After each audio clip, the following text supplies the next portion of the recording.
السلام علیکم. په خپل موبایل کې به د کمپیوټر په شان ماوس څنګه اډ کوو، یعنی دغه د تیر نشان به موږ په خپل موبایل کې څنګه راولو. زیات ملګرو د دې په اړه کې تاسو کوو چې موږ ته دغه طریقه وښایه چې موږ څنګه په خپل موبایل کې د کمپیوټر په شان دغه ماوس اډ کولای شو، دغه د تیر نشان به راوستلی شو، او څنګه چې تاسو په کمپیوټر کې ماوس استعمالوي هغه شان تاسو په خپل موبایل کې هم استعمالولای شي. دا یو اپلیکیشن دی. دا اپلیکیشن تاسو چیرته په خپل موبایل کې انسټال کړو، تاسو ډاونلوډ کړو، نو په دې اپلیکیشن کې دنه د تیر نشان تاسو اډ کولای شي. یعنی عام طور چې کوم ماوس کمپیوټر ته لګیدلی وي هغه به تاسو خپل موبایل ته نه لګوي، دا غینه بغیر به تاسو په موبایل کې هم دغه ماوس راځي. دا یو داسې براوزر اپلیکیشن دی چې په دې کې تاسو دا ماوس هم راوستلی شي. دې نه غوره په دې کې نور هم ډیر زیات مختلف فیچرز دي. تاسو پکې ډیسکټاپ موډ استعمالولی شي. تاسو ته ښکاري دلته ډیسکټاپ موډ چې دی تاسو په دې کې هم استعمالولی شي، یا څنګه چې تاسو کمپیوټر استعمالوي نو مکمل سیټینګ پکې تاسو هغه شان چینج کولی شي. دې نه غوره په دې اپلیکیشن کې تاسو مکمل اډونه هم بلاک کولی شي. یعنی که تاسو په دې اپلیکیشن کې د مختلف ویب سایټ ته ځئ، هر یو څه ته ځئ، خو تاسو د هغې اډونه بلاک کولی شي، تاسو به اډونه نه تنګوي.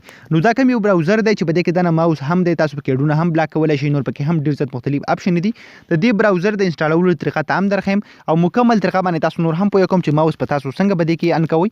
او دې نه مخکې که تر اوسه پورې تاسو زموږ چینل نه سبسکرایب کړئ، زموږ چینل ټیکنیکل پښتو ضرور سبسکرایب کړئ، او که ویډیو خاص شوه خپل ملګرو سره ضرور شیر کړئ.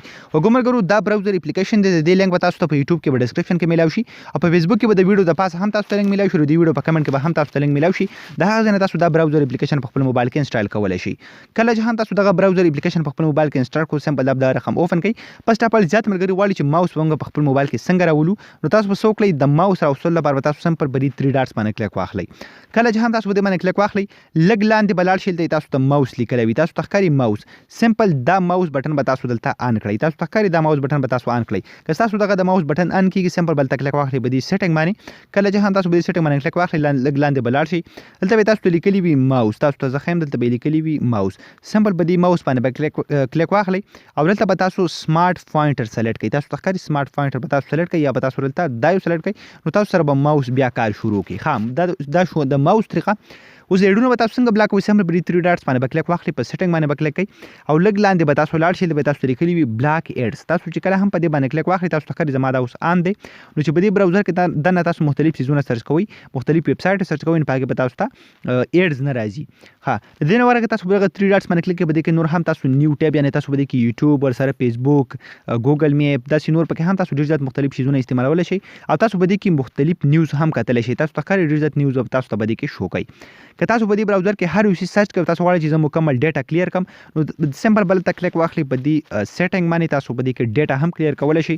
لاندې به لاړ شئ، تاسو ته آپشن درکړی کلیر براوزنګ ډیټا، نو تاسو چې په دې براوزر کې هر یو کار کولی وي هغه به مکمل دلته کلیر شي، ستاسو ډیټا به مکمل ختم شي. تاسو ته ښکاري دلته کلیر براوزنګ ډیټا.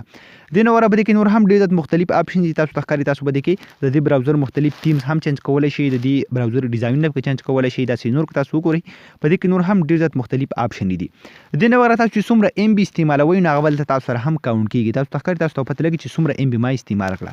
نو ډېر زیات د کمال ټیک اپلیکیشن دی، په دې کې ډېر زیات مختلف اپشنز دي. که چېرته تاسو غواړئ چې په خپل موبایل کې دغه ټولې اپشن نه راوړئ، د هغې لپاره به تاسو په خپل موبایل کې دغه براوزر اپلیکیشن انسټالوئ. خو ملګرو، امید لرم نننۍ ویډیو به ستاسو خوښ شوي. که ویډیو هم خوښ شوي د خپل ملګرو سره ضرور شیر کړئ، او موږ به خپلو دعاګانو کې یاد ساتئ. د الله په امان.